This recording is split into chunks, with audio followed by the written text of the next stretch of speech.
विश्व मानचित्र रे ओडिशा को स्थानित करिछि बनवी एरो।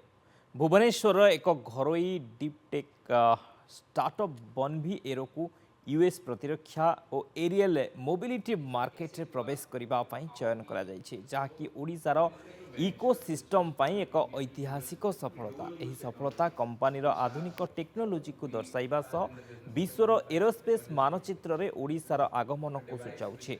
पूर्वरु बनवी एरो हिमालय रे निजर दक्षता प्रदर्शित कर सारी। यह अत्याधुनिक ड्रोन माध्यम भारतीय सेना को सहयोग करिछि। यह केवल एक व्यावसायिक सफलता नुहे, यह अंतर्जातीय टेक्नोलोजी क्षेत्र में ओडिशार प्रभाव बढ़ुछि। यह सह विश्वर जटिलतम परिवहन और प्रतिरक्षा क्षेत्र में समाधान करि पारुछि। अमेरिकार जो इंटरेस्ट अच्छी बनवी प्रति से गुड़ाक विभिन्न बनवी गोटे डुअल यूज टेक्नोलोजी माने बनाऊँच, जोटा कि आपणकर मिलिट्री आउ नॉन मिलिट्री माने कमर्शियल यूज हो पार।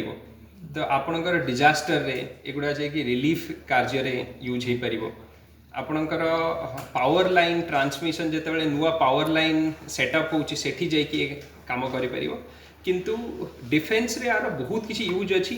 ग्लोबल यूनिवर्सिटी रे एस्टाब्लिश लाइक हेतिबा इनक्यूबेटेड हेतिबा गोटे लाइक स्टार्टअप एते सारा लाइक कंपनी इंडिया रू लाइक चूज हेची कि आमको से एक्सेलरेशन लाइक सपोर्ट लाइक मिलुची।